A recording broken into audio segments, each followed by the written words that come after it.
Alhamdulillah. Alhamdulillahilladzi hadana li hadza wa ma kunna linahtadiya laula an hadana Allah. Tsumma alhamdulillahilladzi bi ni'matihi tatimmus shalihat. Bi fadlihi taqsal ghayat. Adada khalqihi wa ridha nafsihi wa zinata 'arshihi wa midada kalimatihi. Subhanaka ya rabbana la nuhsi thana'an 'alaik anta kama athnayta 'ala nafsik. Subhanaka la 'ilma lana illa ma 'allamtana innaka antal 'alimul hakim. Allahumma faqqihna fid din wa 'allimna ta'wil. Rabbi shrah li sadri wa yassir li amri wahlul 'uqdatam min lisani yafqahu qawli. Radina billahi rabba wa bil islami dina wa bi Muhammadin nabiyya wa rasula. Allahumma salli wa sallim wa barik wa an'im ala al-mab'uthi rahmatan lil alamin Muhammadin ibni Abdullah salawatu rabbina wa salamuhu alaihi wa ala alihi wa azwajihi wa ashabihi wa man tabi'ahum bi ihsan ila yaumiddin wa ila yaumi yub'atsun. Amma ba'd. Ikhwatil ahibba, uhayyikum bi tahiyatil Islam, tahiyat ahlil jannah. Assalamualaikum warahmatullahi wabarakatuh.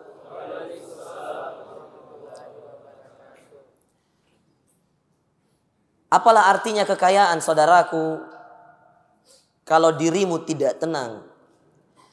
Apalah artinya hidup mewah, hidup megah, kalau hati tidak tentram? Apalah artinya bergelimang dengan harta, tahta, jabatan, kekuasaan, wanita, dan seterusnya, kalau kenyamanan dalam hidup tidak Anda rasakan? Dan apalah artinya dunia dan seisinya kalau Anda sendiri tidak bisa menikmati dunia ini? Dan apalah artinya keimanan tersebut kalau imanmu belum berbekas di dalam akhlak dan perangaimu? Dan apalah artinya kehidupan, usia, nyawa, jiwa, diri kalau Anda sendiri belum tahu hakikat dari tujuan hidup ini? Mau kemana? Untuk apa? Bagaimana? Anda harus paham. Cari tahu. Anda diciptakan untuk apa? Cari tahu kemana tujuan Anda. Anak SD saja. Sekarang kalau dia mau sekolah yang kemudian bapak ibunya sibuk, itu bisa naik PT-PT sendiri. Saya ingat waktu saya dulu SD. Saya tinggal di kompleks Karda di sini. Ketika itu kelas 6, saya diberikan oleh orang tua saya dimasukkan ke bimbingan Primagama ketika itu, kalau saya tidak salah ingat. Kantornya, kelasnya ketika itu di Ratulangi. Saya naik PT-PT J. Keluar, jalan ke depan, sampai depan Cokonuri, ambil PT-PT J, turun di Ratulangi. Dekat PDAM waktu itu. Di sudut. Nggak tahu, jangan-jangan ada teman bimbel saya di sini. Saudaraku, saya waktu SD saja, ketika mau bimbel, saya harus pastikan ini PT-PT J. Ya. Mohon maaf pemirsa umat Mim TV. Ya. Kalau nggak ada yang tahu PT-PT, PT-PT itu adalah sebuah angkot yang kemudian orang Makassar, Sulawesi Selatan menamakan dia PT-PT. Ya. Entah bagaimana dari kata apa diambil, iya. Angkot jadi PT-PT, iya. Iya. Bukan di sini tempat untuk menjelaskannya. Yang jelas namanya angkot kita di sini namanya PT-PT. Iya. Karena bisa jadi ada yang nonton di Jakarta, ada yang nonton di Bekasi, kita tidak tahu, iya. Dan dia nggak tahu jadinya apa PT-PT, bingung kan, kasihan. Saudaraku, untuk naik PT-PT saja saya anak SD ketika itu berpikir, kalau saya naik PT-PT A, saya tidak akan sampai. Faham? Sedangkan di usia seperti itu saja kita diajarkan oleh orang tua kita, nak, nanti kalau mau pulang jangan naik PT-PT lain. Ratulangi itu lewat banyak PT-PT, Bapak. Saya kalau ambil PT-PT selain J, maka saya tidak akan turun di depan kompleks saya, Skarda atau Cokonuri itu tadi. Tetapi kalau saya naik PT-PT J, saya akan naik dari sana sampai di tujuan. Begitu juga kebalikannya, saya akan pulang dengan PT-PT tersebut. Dari kecil saja kita diajarkan bagaimana kemudian mengetahui tujuan hidup kita. Supaya apa? Supaya yang Anda tinggalkan tenang, yang Anda juga yang meninggalkan juga tenang. Gimana orang tua mau tenang? Anda disuruh naik PT-PT J, Anda naik PT-PT A. Gak bakal tenang orang tuamu. Begitu juga dengan dirimu. Tuh PT-PT sampai bilang, kamu mau kemana sebenarnya? Iya. Ini sudah sampai berkali-kali, kita sudah bolak-balik, kamu gak tahu. Ternyata mau ke tujuan yang lain. Kata PT-PT, jangan naik PT-PT saya kalau tujuanmu di sana. Supirnya saja kesal dengan Anda, jadinya gak tenang kan? Jangan-jangan kalau kemudian Anda tidak turun-turun di jalan PT-PT-nya, supir PT-PT-nya bilang, mau karena apa ini? Nah saudaraku yang dimuliakan oleh Allah, ketenangan. Ketenangan akan Anda dapatkan kalau Anda tahu tujuan Anda, saudaraku. Ibumu akan nyaman ketika kamu tahu mobil apa yang kamu naikin, jam berapa kamu terbang, kalau pesawat, tiba jam berapa, ketenangan. Jangan-jangan kemudian Anda mau ke Makassar, dari Jakarta, kemudian tiket Anda Jakarta, Kuala Lumpur, yang gak bakal nyampai. Maka ketenangan. Dan untuk mendapatkan ketenangan tersebut, mohon maaf saudaraku, orang tidak akan pernah bosan. Orang tua tidak akan pernah bosan bertanya, nak sudah di mana? Coba lihat tiketmu. Apalagi kalau anaknya adalah orang yang pelupa dan seterusnya. Kalau dia sudah terbiasa bersafar, mungkin tidak akan terlalu diprotektif. Tapi coba lihat anak yang tidak pernah menaiki pesawat, pasti orang tuanya akan terus memantau. Pesawat apa? Jam berapa tiba? Nanti tiba. Telepon orang tua atau telepon ommu di sana, nak. Sampai seperti itunya untuk sebuah ketenangan. Gak bakal tenang bahkan orang tua yang kemudian anaknya baru berterbangan. Lalu kemudian setelah terbang dia pertama kali mungkin orang tua bahkan yang sudah berkali-kali saja anaknya gonta-ganti pesawat, gonta-ganti daerah. Subhanallah. Itu masih ditanya. Saking sayangnya orang tua dan saking inginnya orang tua mencari sebuah ketenangan. Termasuk saya pribadi. Ibu tidak pernah berhenti di mana sudah posisi. Bayang. Padahal sudah sering.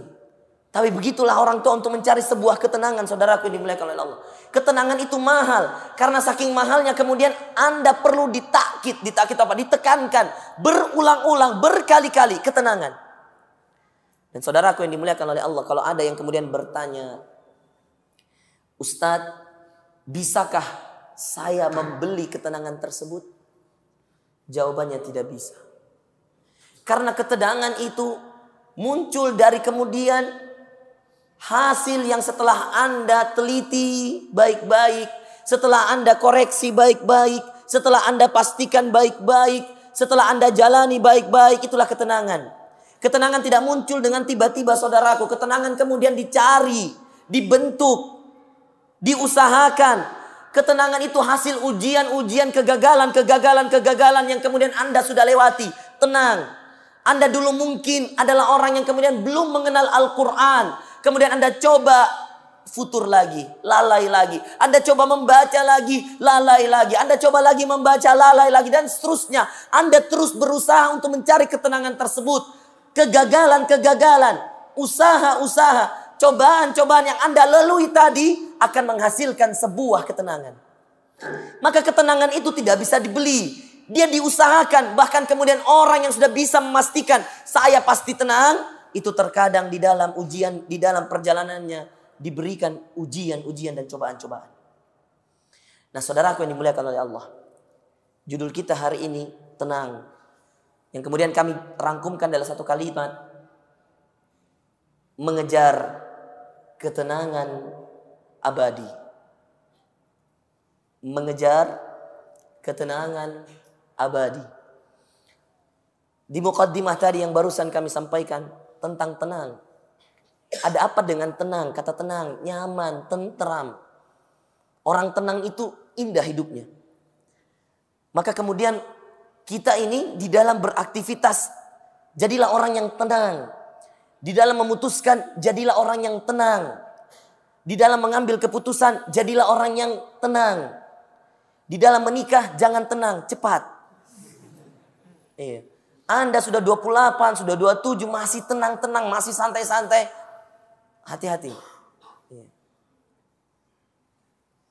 Hanya 3 hal yang saya wasiatkan kepada kalian semua. Usahakan di 3 hal ini Anda jangan Jangan terlalu nyaman, jangan terlalu tenang merasa masih lama. 3 hal itu: 1, menikah. Yang kedua, bayar utang. Ya. Wah, masih banyak Ji, uangnya itu temanku dulu. Nanti saya bayar utangku. Saya beli ini dulu. Ini jangan. Ya. Ada bayar saudaraku. Sama dengan nikah, ada kesempatan nikah. Ya. Nggak ada, cari. Ya. Ya, jangan berhenti. Usahakan terus. Nggak tahu ini, semenjak saya umroh ini ada nggak yang sudah nikah lagi? Ada? Ada yang baru-baru nikah? Nggak ada? Nggak ada perkembangan. Duh, sudah didoakan di sana. Iya. Saya nggak sebut nama, tapi semuanya insya Allah termasuk, karena termasuk jamaah saya insya Allah. Iya. Insya Allah, mudah-mudahan. Iya. Kita lihatlah. Iya. Malah justru yang mau menikah ini adik saya. Iya. Mohon didoakan ya. Adik perempuan saya kalau jadi insya Allah menikah akhir Januari ini. 4 Februari adik laki-laki saya Ustaz Fazlur Rahman ya, yang S2 di Sudan juga, itu juga menikah di Jakarta. Insya Allah. Iya. Alhamdulillah. Iya. Berkahnya orang ngurus orang-orang nikah. Iya. Nggak perlu cari untuk adik sendiri. Iya. Ternyata datang sendiri jodohnya. Iya. Jadi mohon didoakan. Iya. Belum pasti yang kalau tanggal 29, tapi yang tanggal 4 Februari sudah pasti insya Allah. 2 ya, sudah 2 tadi. Apalagi 1? Jangan tenang ya pada 3 hal. Ini wasiat dari saya saja. Kalau Anda mau tenang ya silahkan saja. 1 tadi apa? Menikah. Yang kedua apa? Bayar utang. Yang ketiga, Anda jangan tenang. Mau tahu nggak yang ketiga? Atau setelah ceramah? Setelah ceramah ya. Saya ceramah dulu ya biar penasaran. Baik. Ini kita mencari ketenangan yang abadi. Kasih ingat memang kan nanti yang ketiga nah. Kalau tidak nanti saya lupa. Ya. Saudaraku yang dimuliakan oleh Allah, mengejar ketenangan yang abadi itu sulit. Karena menjadi diri yang tenang saja sulit. Saya ulang. Mengejar ketenangan. Bedakan ketenangan dengan menjadi diri yang tenang. Menjadi diri yang tenang itu sudah proses dari ketenangan. Akhirnya Anda menjadi profil yang tenang. Mau berbuat itu tenang. Dapat ujian tenang. Pak anakmu. Kenapa anakku? Jatuh di sana naik sepeda. Kenapa? Tenang. Itu ketenangan yang kemudian Anda gak bisa seperti itu saudaraku. Kalau Anda tidak bentuk dari ketenangan yang Anda lalui. Menjadi diri yang tenang itu susah. Menjadi diri yang kemudian hudu. Menjadi diri yang kemudian siap siaga. Menjadi diri yang semuanya pasrah kepada Allah. At-tawakkal ala Allah.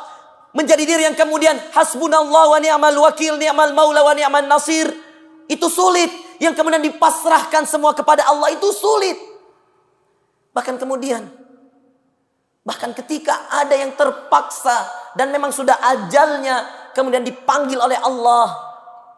Sang suami hanya mengatakan inna lillahi wa inna ilaihi raji'un.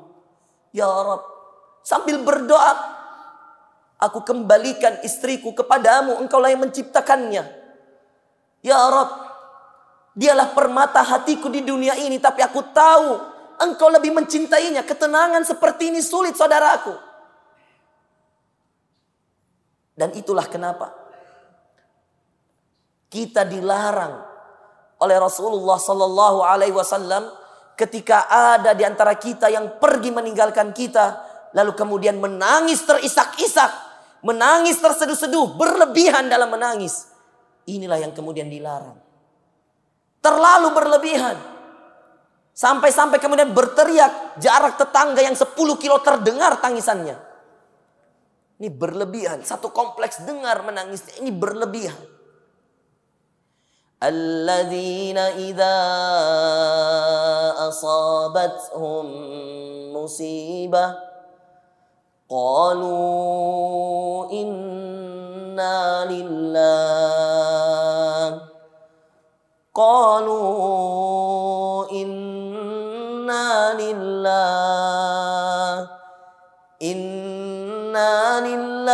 wa inna ilaihi raji'un. Dengan tenang mereka mengatakan inna lillah, kita milik Allah, wa inna ilaihi raji'un. Dan sungguh kita akan kembali kepada Allah. Itulah orang-orang yang kemudian Allah katakan, ulaika alaihim, itulah bagi mereka salawatum min rabbihim wa rahmah. Bagi mereka salawat yang dikirimkan dari Allah kepada mereka orang-orang yang bersabar. Salawatum min rabbihim wa rahmah, yang juga bisa diartikan karunia-karunia. Mereka itulah tadi orang-orang yang tenang menghadapi musibah, tenang menghadapi cobaan, tenang bahkan ketika ditinggal wafat oleh orang yang tersayang, terkasih, yang sudah menemani hidupnya puluhan tahun. Ulaika alaihim salawatum min rabbihim wa rahmah wa ulaika humul muhtadun. Dan itulah orang-orang yang mendapatkan petunjuk. Dari mana petunjuk itu ada? Dari ketenangan dirinya, dari kepasrahan dirinya. Si jiwa yang tenang, profil yang sudah menjadi tenang, itu karena ketenangan yang dia selalu coba, dia selalu cari, dia selalu kejar. Bagaimana bersikap tenang, bagaimana menjadi diri yang tenang. Bahkan saudaraku yang dimuliakan oleh Allah, salah satu sunnah Rasulullah sallallahu alaihi wasallam dalam ibadah yang paling mulia, yang kemudian jika baik ibadah tersebut, baiklah semua ibadah yang lain. Namun jika buruk ibadah tersebut, buruklah ibadah yang lain. Ibadah apa itu? Salat. Bahkan dalam salat sekalipun Rasulullah sallallahu alaihi wasallam mengajarkan kepada kita, menyunnahkan kepada kita dalam salat kita, ibadah yang paling mulia, yang kata Rasulullah imaduddin, tiang-tiangnya, pondasi agama ini. Kata Rasulullah, sunnahnya di dalam ibadah tersebut at-tuma'ninah. Tahu tuma'ninah? Tahu tuma'ninah? Apa itu tuma'ninah? Apa itu tuma'ninah? Tuma'ninah itu tenang. Anda ruku tenang, Anda takbir tenang, Anda sujud tenang, Anda kemudian i'tidal tenang, Anda tasyahud tenang, duduk di antara dua sujud tenang, Anda sujud tenang. Bukan kemudian seperti orang yang sholat kayak dikejar-kejar. Bukan kemudian seperti orang sholat kayak main gym. Tidak ada ketenangan di dalam dirinya. Rukunya tenang, saudaraku tenang. Hayati, engkau sedang ruku di hadapan Rabbul Alamin, sujudmu tenang. Hadapi, hayati, bahwasanya engkau sedang menghadap di atas Rabbul Alamin.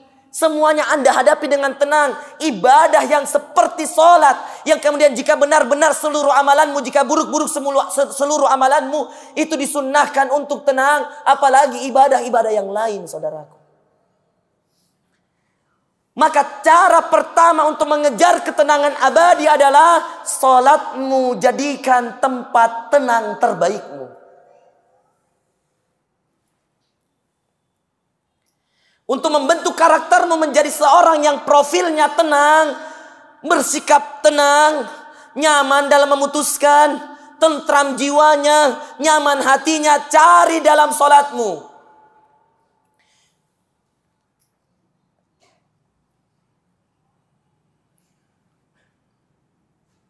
Cari dalam apa? Sholat.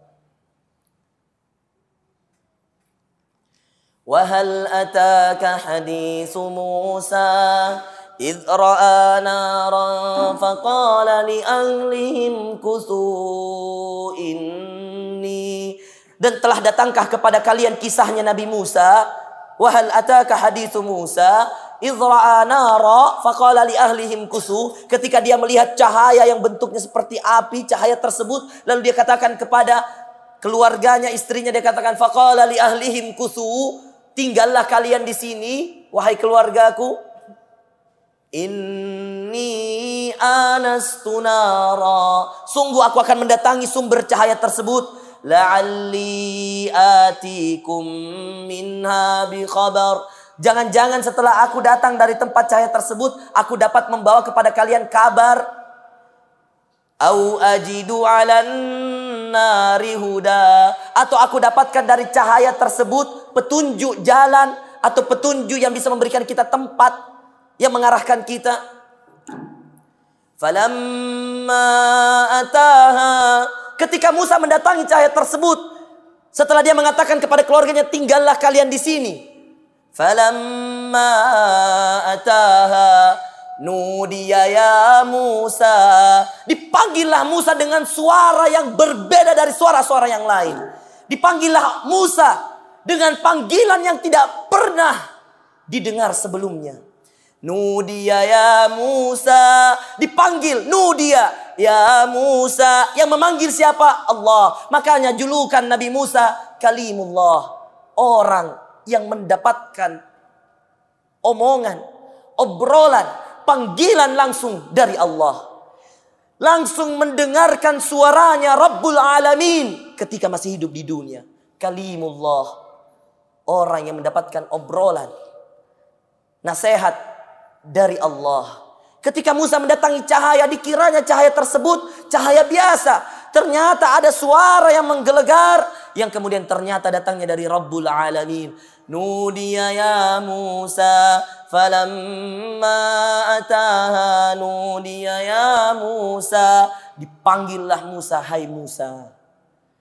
Inni ana rabbuk. Hai Musa, ketahuilah, sungguh aku adalah Tuhanmu. Siapa yang mengatakan? Allah. Inni ana rabbuka fakhla'na alaik.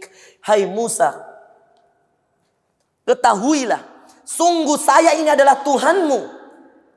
Fakhla'na alaik. Lepaskan sendalmu. Lepaskan alas kakimu. Kita tidak tahu bagaimana bentuk sendal ketika itu. Na'alaik, na'al dalam bahasa Arab itu alas kaki. Yang lebih terkenal sekarang ini dengan bahasa Indonesianya sendal. Fakhla'na alaik. Lepaskan sendalmu, lepaskan alas kakimu. Inni ana rabbuka fakhla'na alaik. Lalu kemudian Allah menjelaskan alasannya. Innaka bil wadil muqaddasi tuwa. Sungguh engkau berada pada suatu lembah yang suci. Bil wadil muqaddas at-tuwa. Bernama lembah Tuwa. Innaka bil wadil muqaddasi tuwa wa ana akhtartuka fastami' lima yuha. Wa ana akhtartuk, dan aku yang memilihmu wahai Musa. Musa dipilih dari sekian banyak nabi yang kemudian Allah langsung berikan obrolannya di muka bumi.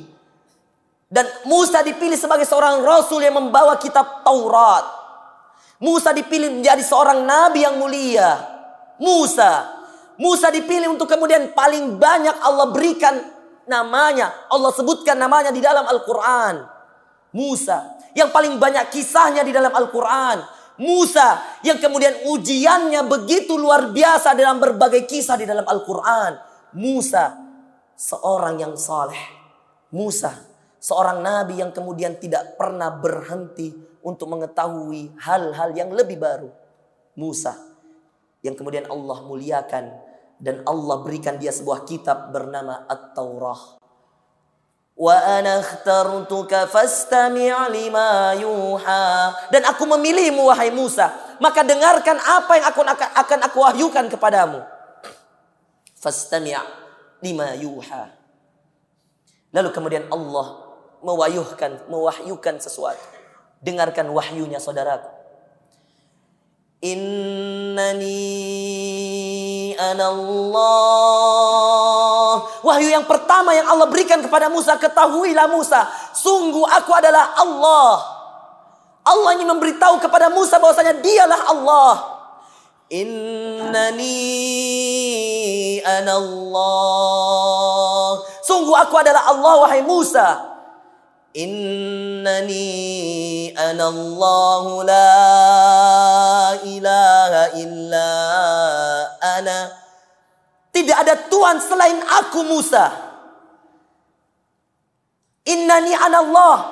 Sungguh aku adalah Allah. Innani anallahu la ilaha illa ana fa'budni. Tidak ada Tuhan selain aku wahai Musa. Fa'budni, maka sembahlah hanya kepada aku. Apa? Menyembah hanya kepada siapa? Allah. Dan ingat, menyembah Allah dalam semua aspek, saudaraku. Anda jangan kemudian menyembah Allah dalam satu aspek, lalu kemudian Anda sekutukan Allah dalam aspek yang lain. Anda sembah Allah dalam suatu perintah, tapi Anda kemudian mengambil tandingan-tandingan Allah dalam beberapa perintah-perintah yang lain. Anda menyembah Allah dalam satu hal, satu perkara, lalu kemudian Anda menyembah selain Allah dalam perkara-perkara dan hal-hal yang lain. Menyembah Allah keseluruhannya, kafah, semua aspekmu, semua kehidupanmu, semua yang ada dalam dirimu, sembahlah Allah. Itulah yang kemudian menjadi janji kita yang kemudian dikisahkan dalam surah Al-An'am.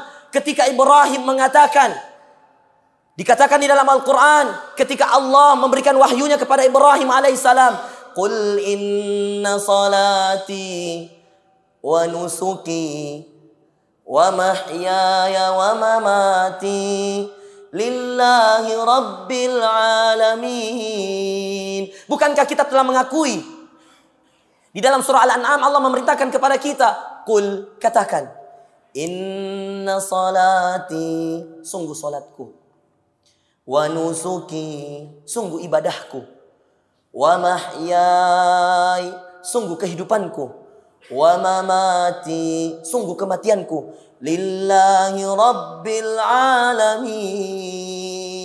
Hanya kepada Allah, salatku, ibadahku, hidupku, matiku hanya untuk Allah. Bukankah kita diperintahkan untuk mengatakan demikian? Jangan-jangan Anda beribadah ketika Anda membutuhkan Allah saja. Jangan-jangan Anda kemudian beribadah dalam ibadah-ibadah tertentu, lalu kemudian Anda sepelekan Allah di dalam perkara-perkara dan ibadah-ibadah yang lain. Anda salat, tetapi kemudian Anda meminta rezeki kepada selain Allah. Anda salat, tetapi kemudian Anda ke dukun untuk meminta keturunan. Anda salat, tetapi kemudian Anda ke paranormal untuk meramal masa depan Anda. Ini belum sempurna. Bukankah kita mengatakan salatku, ibadahku, hidupku, semua kehidupan Anda dan matiku lillahi rabbil alamin, hanya semata-mata mengharap balasan dari Tuhan semesta alam. Tahukah kalian ketika Allah mengatakan kepada Musa, Innani anallahu la ilaha illa ana fa'buduni. Ketahuilah Musa, aku adalah Allah, yang tiada Tuhan selain aku. Maka sembahlah aku semua ibadahmu, saudara. Kembalikan kepada Allah. Fa'budni. Setelah itu Allah mengatakan, Fa'budni wa aqimis salata li dzikri. Dan dirikanlah salat untuk mengingatku. Untuk apa? Mengingatku. Dirikanlah salat untuk mengingatku. Dan Anda perlu ketahui, saudaraku yang dimuliakan oleh Allah, salat yang kita kerjakan untuk mengingat Allah, itu menjadikan diri kita semakin tenang karena kita telah mengingat Allah. Jadi kemudian jika ada orang yang selalu salat, selalu ibadah, tetapi setelah ibadahnya maksiatnya tidak berkurang, ketahuilah dia salat belum mengingat Allah. Jangan-jangan salatmu mengingat yang lain-lain. Jangan-jangan rukukmu, sujudmu hanya untuk mendapatkan omongan dari yang lain. Maka sebenarnya salat itu kemudian menjadikan Anda semakin tenang, semakin khudu, semakin khusyuk ketika Anda selesai dalam melaksanakannya. Anda hudu itu tenang. Khusyuk itu betul-betul menghayati. Bahkan kemudian ada di antara sahabat yang kemudian dicabut tombak dari dalam dadanya ketika salat. Meminta untuk kemudian tombak tersebut yang menusuk dadanya dicabut ketika dalam keadaan salat. Karena dia meyakini bahwasanya dia tidak akan merasakan apapun ketika dia salat. Wa aqimis salata li dzikri. Dan dirikanlah salat untuk mengingatku. Dan ingat, semua yang salat mengingat Allah, yakinlah setelah salatnya akan mendapatkan ketenangan. Makanya sunnah yang terlupakan, saudaraku, ketika Anda mendapat ujian, ketika Anda menginginkan sesuatu, baik dari urusan dunia maupun dari urusan akhirat, segera kerjakan sholat 2 rakaat. Anda ingin melakukan sesuatu, Anda ingin mengharapkan sesuatu, Anda ingin kemudian terbebas dari sesuatu, Anda ingin menghadapi sesuatu, Anda ingin menghadapi tantangan, Anda ingin menghadapi ujian, sholatlah 2 rakaat. Karena Rasulullah sallallahu alaihi wasallam, dahulu Rasulullah sallallahu alaihi wasallam, ketika dia menghadapi ujian, menghadapi cobaan, menginginkan sesuatu untuk urusan dunianya dan urusan akhiratnya, fazi'a ila shalah, bersegera salat 2 rakaat. Itulah yang mungkin kemudian orang-orang sekarang menamakan salat hajat, salat taubah kalau itu memohon ampunan. Tapi ketahuilah saudaraku, ini adalah salat mutlak yang siapa saja bisa mengerjakannya dan tidak terikat oleh waktu kapanpun. Anda boleh mengerjakannya. 1 jam lagi Anda akan mengkhitbah seorang akhwat, tapi Anda masih gemeteran, salatlah 2 rakaat.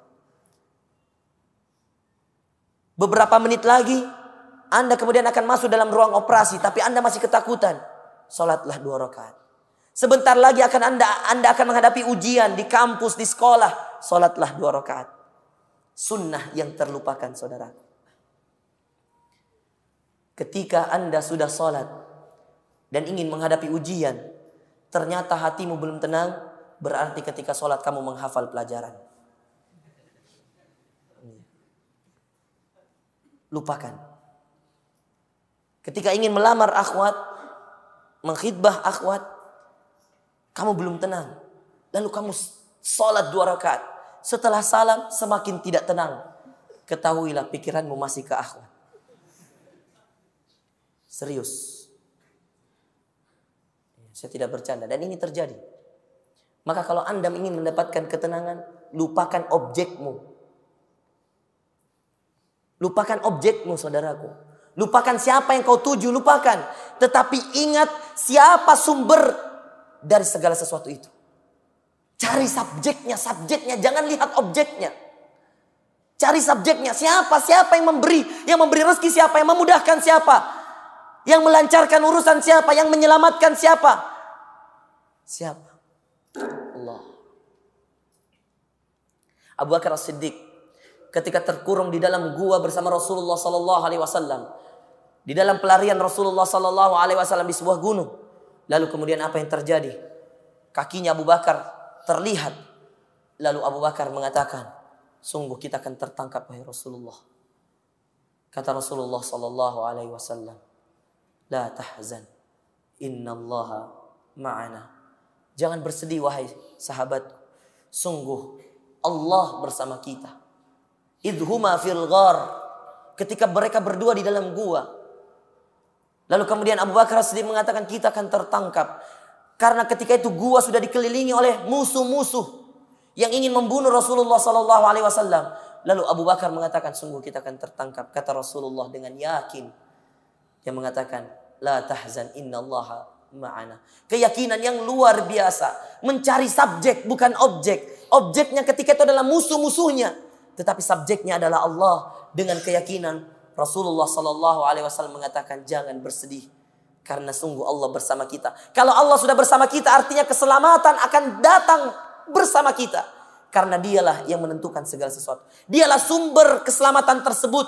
Dialah sumber rezeki tersebut. Dialah sumber karunia tersebut. Dialah sumber hidayah tersebut. Siapa? Allah. Bahkan ketika Musa alaihissalam dikejar oleh Fir'aun beserta rombongannya yang kemudian mereka ingin keluar dari negeri yang zalim tersebut. Fir'aun mengejar dengan kendaraan-kendaraan hebatnya. Lalu kemudian takdir sudah takdir. Musa berhadapan dengan lautan luas. Di belakang Fir'aun, di depan lautan, di depan lautan, di belakang Fir'aun. Yang semakin dekat dan semakin kencang dan semakin terdengar besar hentakan kaki kendaraan-kendaraan mereka. Berkata salah seorang di antara mereka, sungguh kita akan celaka. Sungguh kita akan tertangkap tanpa ada jeda. Musa lalu mengatakan, kalla. Tidak. Inna ma'ya rabbi sayahdin. Sungguh bersamaku Allah. Sungguh bersamaku Tuhanku. Sayahdini. Sayahdin. Dia akan memberikanku petunjuk. Seketika karena keyakinan. yang dihasilkan dengan keimanan yang kuat, turunlah wahyu. Wadrib bi'asakal bahr. Pukulkan tongkatmu kepada lautan tersebut. Logikanya mana ada tongkat bisa membelah lautan, saudaraku. Tetapi karena sumber yang dicari, lautan pun terbelah. Logikanya mana ada orang dikepung dalam gua, kakinya sudah terlihat, tetapi tidak tertangkap. Tapi karena sumber yang dicari, maka objek pun beres. Objek pun selesai. Siapa yang menyelesaikan? Sumbernya. Siapa itu? Allah. Saudaraku, maka setelah menjaga sholat, agar Anda kemudian mudah dalam mengejar ketenangan yang abadi, selalulah dekati sumber-sumber hidayah, sumber-sumber petunjuk, sumber-sumber keimanan, sumber-sumber ketenangan tersebut. Cari sumber ketenangan, dan sumber ketenangan hanya satu, saudaraku. Dekatkan dirimu kepada Allah. Yang ketiga, untuk mengejar ketenangan yang abadi, tadabburilah firman Allah di dalam surah Ar-Ra'd. Ketika Allah Subhanahu wa taala mengatakan, alladzina amanu wa tatma'innu qulubuhum bidzikrillah. Alladzina amanu, dialah orang-orang yang beriman. Wa tatma'innu qulubuhum bidzikrillah, dan hati-hati mereka menjadi tenang karena mengingat Allah. Wa tatma'innu qulubuhum bidzikrillah. Ala bidzikrillah tatma'innul qulub. Ala bidzikrillah. Bukankah dengan mengingat Allah, bukankah dengan memperbanyak mengingat Allah, ala bidzikrillahi tatma'innul qulub, bukankah dengan banyak mengingat Allah hati-hati kalian akan semakin tenang? Alladzina amanu, dialah orang-orang yang beriman, wa tatma'innu qulubuhum bidzikrillah, dan hati mereka menjadi tenang karena mengingat Allah. Ala bidzikrillah, bukankah dengan mengingat Allah tatma'innul qulub, hatimu akan tenang, hati kalian menjadi tenang. Jadi kalau ada orang sudah berzikir, sudah bertasbih, sudah beristighfar, tapi gelisahnya tidak berkurang, ketahuilah syaitannya terlalu banyak, maksiatnya terlalu banyak. Ada orang yang kemudian ketika dipaksa berzikir, kemudian tidak bisa. Kenapa? Sudah hilang keimanan itu. Sudah terlalu banyak kesyirikannya, kekufurannya. Sehingga untuk menyebutkan astaghfirullah berat sekali di lisannya.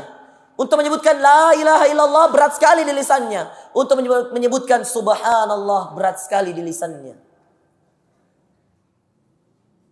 Kenapa?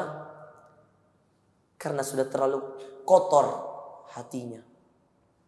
Bahkan kemudian di dalam ayat lain Allah Subhanahu wa taala mengatakan, innamal mu'minuna alladzina idza dzukirallahu wajilat qulubuhum. Innamal mu'minun, sungguh orang-orang yang beriman itu, idza dzukirallah, ketika disebutkan nama Allah, wajilat qulubuhum, bergetar hati mereka. Kalau Anda dengar orang baca Quran kemudian Anda menjadi nyaman, selamat. Anda adalah orang yang beruntung. Kalau Anda dengarkan imam bacaan panjang dan kemudian Anda tenang, tidak gelisah, tidak pura-pura batuk. Terkadang imam itu terganggu, Pak. Sudah panjang nyaman bacanya, kemudian yang kanan batuk. Selang 2 detik di belakang ikut batuk. Selang 3 detik di tengah ikut batuk, di kiri ikut batuk. Iya. Minum memang obat batuk sebelum sholat. Jangan kemudian Anda menjadikan imam bersuudzon. Kayaknya orang tidak suka bacaanku. Ruku mak deh. Saya pernah. Jangan dicerita tadi. Cerita enggak? Sedikit ya. Pernah imam. Saya baca Toha. Dikira mungkin itu makmumnya saya akan baca semua Toha. Toha ma anzalna 'alaikal qur'ana litashqa. Iya. Saya kan berasa nyaman dengan bacaan sendiri, Pak. Ya mohon maaf kalau suara saya jelek ya urusan lu kan gitu ya. Iya. Makanya kalau mau ya imam sendiri kan gitu. Kenapa juga saya disuruh imam ya? Iya. Biarkan saya menikmati bacaan saya dong ya. Salat saya. Ya, apalagi dosanya kalau saya tidak kemudian khusyuk dan seterusnya kan ke saya, ke imam. Maka kemudian saya ingin menikmati bacaan saya. Memang Toha ini salah satu surah favorit saya.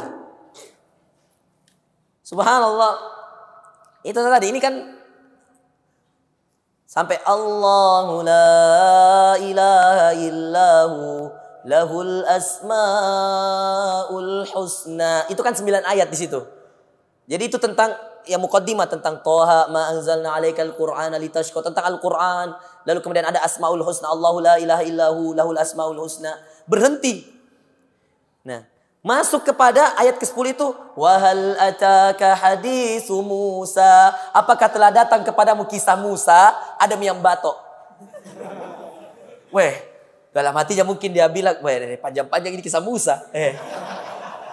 Saya tidak tahu dalam hatinya, demi Allah saya tidak tahu. Tapi bisa jadi ya, bisa ya kita berhusnudzon lah, husnudzon. Ketika saya wahal ataka haditsu Musa, sudah ada terdengar. إِذْ رَأَى نَارًا فَقَالَ لِأَهْلِهِمْ كُثُوا. Saya cerita, kan Musa kan cerita. Cerita itu biasanya imam gak bakal berhenti kalau ceritanya gak habis. Saya cuma gak tahu, seandainya mungkin saya bisa melihat ke belakang juga, tapi gak bisa. Saya gak tahu apakah mungkin sudah ada yang keluar ketika saya bilang wahal ataka haditsu Musa. Karena panjang. Oh itu semakin kesini tuh Musa panjang kisah Musa. Buka surah Toha kalau gak percaya. Panjang kisah Musa di situ. Ada hampir 2 halaman lebih kisah Musa. Subhanallah. Semakin banyak batuk yang saya dengar. Enggak apa-apa, ya kan? Lanjut aja. Saya katakan, kalau Anda mau masuk masjid, minum obat batuk. Supaya Anda enggak membuat imam bersuudzon. Jangan-jangan suaraku terlalu bagus, atau justru Anda yang hati Anda terlalu kotor. Iya kan? Ini kan pertanyaannya. Mestinya orang beriman itu kan seperti yang Allah katakan, innamal mu'minuna alladzina idza dzukirallahu wajilat qulubuhum. Itulah orang-orang yang beriman yang ketika dibacakan ayat-ayat Allah bergetar, disebutkan nama-nama Allah, wajilat qulubuhum, bergetar hati dia. Wa idza tuliyat alaihim ayatuhu zadathum imana. Dan ketika dibacakan ayat-ayat Allah, zadathum, bertambah di dalam hati mereka imana, keimanan. Mestinya orang semakin dibacakan ayat Allah, semakin bertambah keimanannya. Nah, saudaraku yang dimuliakan oleh Allah. Jadi yang ketiga adalah, yang pertama tadi apa? Yang pertama apa? Cepat. Yang pertama adalah apa? Jaga salat. Itulah ketenangan yang abadi. Yang kedua, dekati sumber ketenangan tersebut. Siapa sumber ketenangan? Allah. Dan yang ketiga, saudaraku yang dimuliakan oleh Allah, perbanyak mengingat Allah. Perbanyak berzikir mengingat Allah. Disitulah engkau akan mendapatkan ketenangan yang tiada tara. Saudaraku yang dimuliakan oleh Allah Subhanahu wa ta'ala. Lalu yang kemudian, yang terakhir, yang menjadi sumber ketenangan yang abadi. Dan ini kita tidak bisa pungkiri, saudaraku. Sumber ketenangan itu berasal dari orang-orang di sekitarmu yang sama-sama denganmu mencintai Allah. Engkau bertemu karenanya karena Allah. Engkau berpisah karenanya juga karena Allah. Itulah orang-orang yang kemudian dikatakan dalam hadis Rasulullah sallallahu alaihi wasallam, rajulan tahabba fillah ijtama'a alaihi wa tafarraqa alaihi. 2 orang yang saling mencintai karena Allah, bertemu karena Allah, berpisah karena Allah. Demi Allah saya katakan, saya mencintai antum semua karena Allah. Makanya kalau jauh dari antum semua rasanya rindu sama antum. Jadi ini cinta saudaraku. Yang inilah menjadi sumber ketenangan abadi. Saya mungkin tidak punya banyak mobil. Saya mungkin tidak punya rumah mewah. Tetapi kalau saya punya antum-antum yang soleh-soleh seperti ini. Rasanya hati ini sudah tenang saudaraku. Kalau kita punya orang-orang soleh yang selalu bersama kita. Cukuplah orang-orang soleh tersebut menjadi sumber ketenangan abadi bagi kita. Betul? Rasanya tidak ada harganya ini rumah. Kalau nggak punya orang soleh yang berada di sekitar kita. Rasanya nggak ada harganya ini mobil.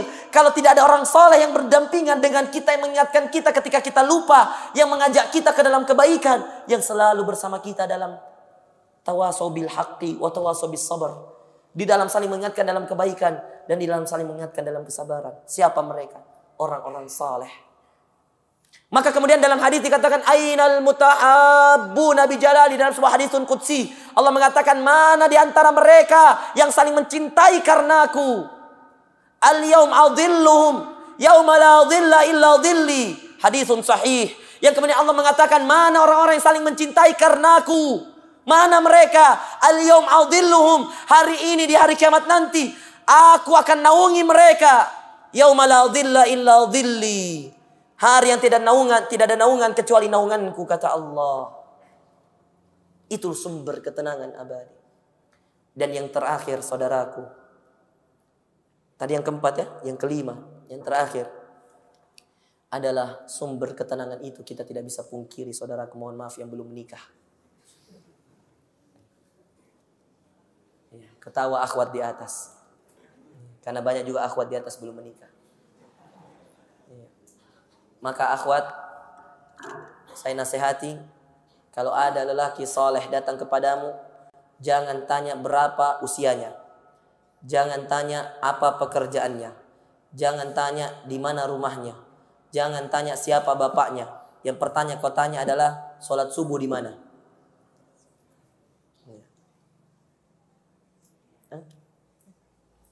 Akhwat, sudah dengar? Tanya sholat subuhmu di mana. Kalau kau tidak mau bertanya seperti itu, pasang intel. Kalau dia melamarmu, tunggu. Jangan, saya tidak mau kasih jawaban dulu. Cari intel, selidiki. Selama 3 hari 3 malam, di mana dia sholat subuh. Kalau 3 hari ini istiqamah sholat subuhnya, Masya Allah, terima mie cepat. Jangan ditanya-tanya lagi yang lain-lain. Termasuk uang naik. Belakangan pintu wampan naik kodong. Ini kau lihat, kau tidak lihat ini kah di depanku ini kodong. Kau tidak lihat semua di atas ini, kau lihat tidak lihat ini. Muka-muka kasihan semua. Muka-muka ya Allah. Tidak bisa aja menangis di hadapan kalian karena ada kamera. Seandainya bisa saya akan menangis karena kasihannya melihat kalian-kalian ini, subhanallah. Subhanallah, sumber ketenangan abadi yang selanjutnya dan yang terakhir adalah sebagaimana dikatakan di dalam surah Furqan, Al-Furqan, di dalam doanya ibadur Rahman, walladzina yaquluna Rabbana hab lana min azwajina wa dhurriyyatina Rabbana hab lana min azwajina wa dhurriyyatina qurrata a'yun.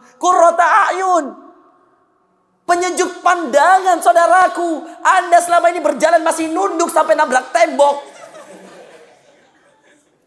Apa tidak indah kalau Anda punya penyejuk pandangan yang kemudian kalau Anda berdoa, Rabbana hab lana min azwajina.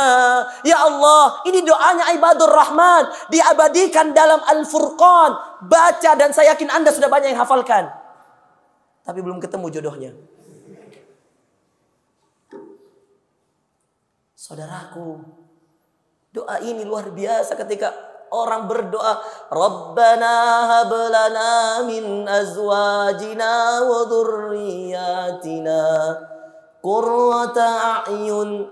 Ya Allah, karuniakanlah kepadaku hablana min azwajina, dari istri-istriku. Kalau yang berdoa akhwat, dari suami-suamiku. Jangan dari suami-suamiku. Kalau kita boleh bilang istri-istriku. Karena boleh istri lebih dari satu. Betul?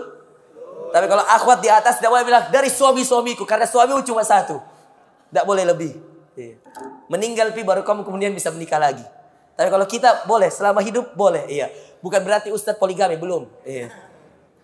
Iya. Saudaraku yang dimuliakan oleh Allah. Doa ini luar biasa saudaraku. Kemudian kalau Anda pakai dalam sholat Anda, lalu kemudian Anda dapatkan di kehidupan yang nyata, ni'mal 'abd. Sungguh indah menjadi hamba Allah.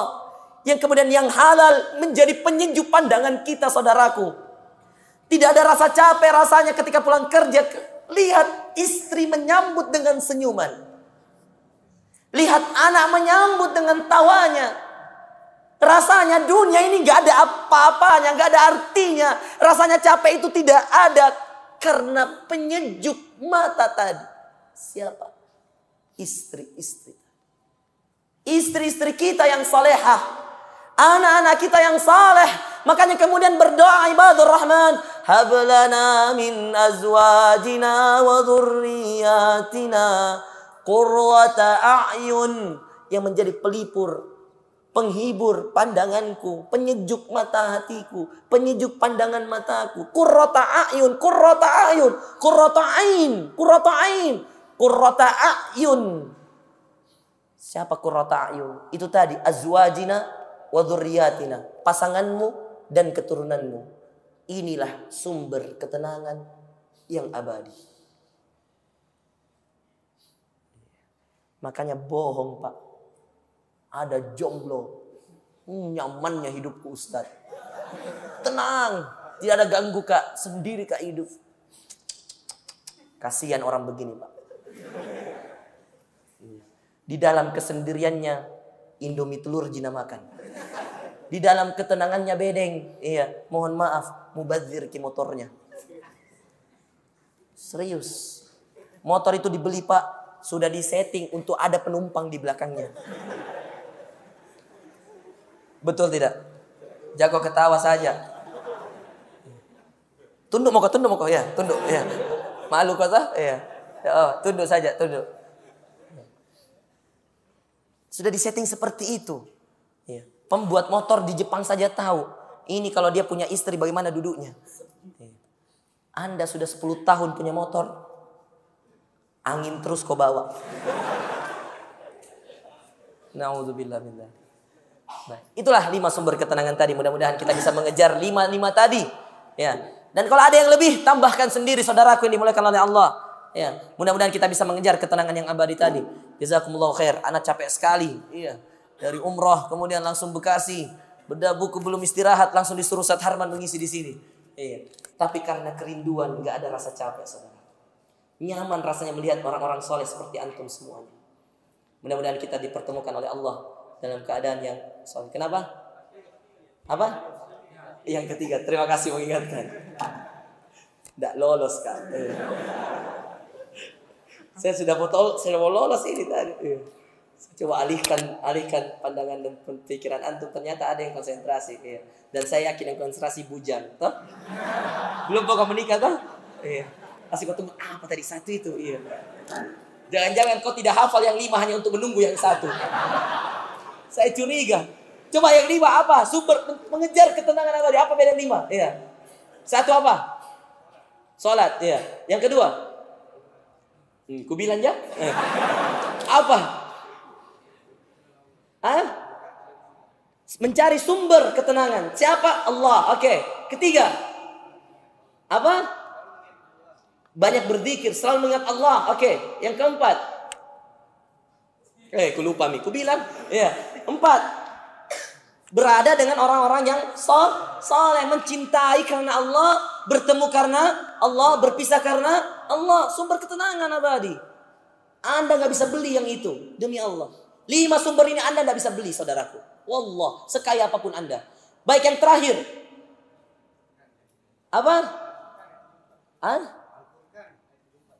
Iya, apa? Pelit amat sih. Saya tahu kau. Subhanallah, coba bayangkan. Bujang sampai dihafal ayat 74. Bayangkan. Dia tahu, berarti di doa sudah dia hafal mati. Coba, betul tidak? Selalu kau pakai ini doa. Ardi, tuh? Masih bujang tuh? Ya Allah. 35. Apa 30 berapa usiamu? Tiga berapa? 30 pas. Astagfirullah. Pasmi 30. Apa bedanya 30 pas dengan pasmi 30? Dua-duanya menyindir tahu? Iya. 30 pas dengan pasmi 30 sama-sama kau masih bujang. Iya. Sudah 30 nak. Iya. Cepat. Iya. Iya. Astagfirullah. Baik, yang satu yang terakhir. 3 hal tadi. Yang kemudian jangan pernah Anda merasa tenang. Satu apa? Menikah. Kalau Anda belum nikah, cepat nikah, sempurnakan. Segera cari pasangan. Yang kedua, utang. Yang kalau Anda utang, segera. Yang ketiga, kalau Anda punya kesalahan sedikit pun, meski itu sedikit ke orang lain, segera cari kesalahan, kekhilafan, kezaliman, segera cari orangnya dan jangan ditunda. Segera minta maaf. Khilaf kak kemarin, nah minta maaf kak. Segera. Karena Anda bisa jadi ketika sudah menzalimi dia, entah Anda atau entah dia dipanggil oleh Allah dalam keadaan Anda belum minta maaf atau dalam keadaan dia belum memaafkan. Na'udzubillah min dzalik. Kata Allah, al-dzulm, kata Rasulullah, al-dzulm dzulumatu yaumil qiyamah. Kezaliman itu, kezaliman yang akan kemudian semakin besar di hari kiamat. Maka jangan biarkan dirimu meninggalkan satu kezaliman pun. Faham? Terima kasih Ardi sudah diingatkan. Ya. Jazakumullah khairan wa barakallahu fikum. Subhanakallahumma wa bihamdik. Asyhadu an la ilaha illa anta astaghfiruka wa atubu ilaik. Kalau ada kebenaran datangnya dari Allah, kalau ada kesalahan, kekhilafan, dosa datangnya dari kami pribadi, kami memohon ampun kepada Allah dan minta maaf kepada yang hadir. Ardi, saya tidak bermaksud menyinggung nak, cuma bermaksud menyinggung banget. Baik, semoga dengan singgungan yang seperti ini, sindiran-sindiran seperti ini, engkau semakin cepat untuk kemudian berusaha bertambah ikhtiarmu, bertambah salatmu, bertambah ibadahmu, bertambah doamu. Semoga Allah Subhanahu wa taala mudahkan jodohmu. Bagi yang belum punya keturunan, semoga diberikan keturunan oleh Allah. Bagi yang masih banyak urusan-urusan dunianya yang belum selesai, semoga Allah menyelesaikannya. Bagi yang masih banyak utang-utangnya, segera Allah, mudah-mudahan Allah memudahkan untuk menyelesaikan utang-utangnya. Baik. Jazakumullah khair, barakallahu fikum. Assalamualaikum warahmatullahi wabarakatuh.